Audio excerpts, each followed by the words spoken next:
one, that's 8.5, and that is the one of the pots, 10.3.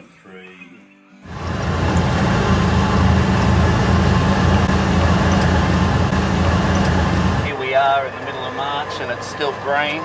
You look across the other side of the road, it's a lot of the ryegrass pastures have really shut down at this time of the year, but this one's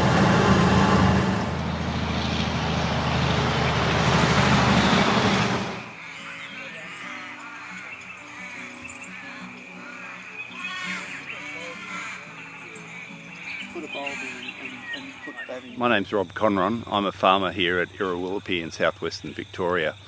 We have a 100-hectare farm where we're running beef cattle. We've been running this farm now for 4.5 years and are very interested in having a better environmental outcome on the farm. And we set aside this paddock as part of the Heytesbury Landcare Climate Resilient Farms project, and we've got some very interesting results to share with people. Okay, so this paddock has been part of the Heytesbury Landcare trial. We've been using multi-species pasture mixes to improve the soil and to improve the productivity of the paddock. What we're trying to find out from a multi-species viewpoint is the economic production to the farmer, but also the soil health changes underground. So a mix like this with high diversity gives us good quality feed for longer, and it also gives us a balanced diet for our livestock because of the diversity of the species. It gives us fibre, protein and energy in the paddock and starts to reduce our bought-in feed as well, which is highly beneficial from an economic viewpoint.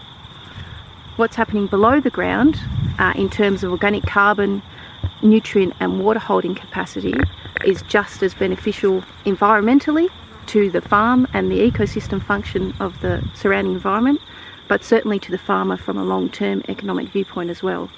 So some of these deep tap-rooted species are very beneficial because they'll cycle nutrients, store organic matter and then release it to other plants. They'll also aerate the soil. Our more fibrous grass species host our mycorrhizal fungi, which are key soil aggregation and soil builders. And one of the most important benefits is that carbon fixation throughout the year as the diverse multi-species responds to rainfall and keeps growing, as compared to a conventional pasture system where there's a period of the time where there's not a lot of activity. So from a project point of view, finding out how much organic carbon we can fix is crucially important from a carbon sequestration point of view, but also from a farmer economic and environmental point of view as well.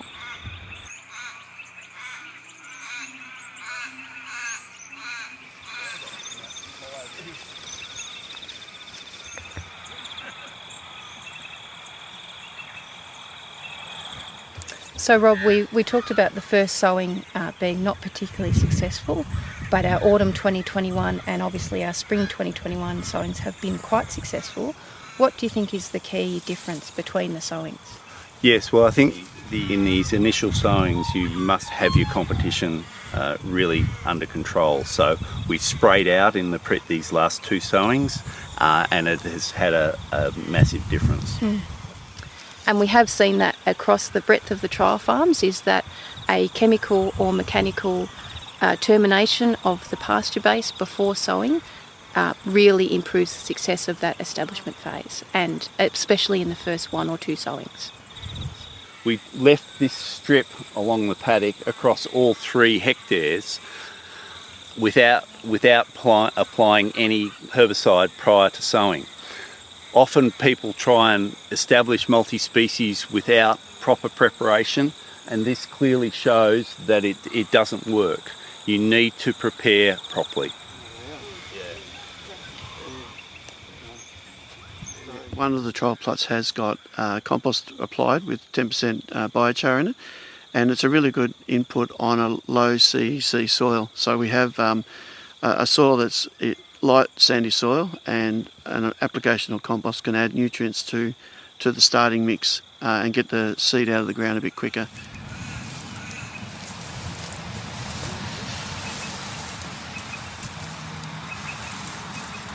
So We can see here the clear cumulative benefit of multiple iterations of sowing multi-species pastures.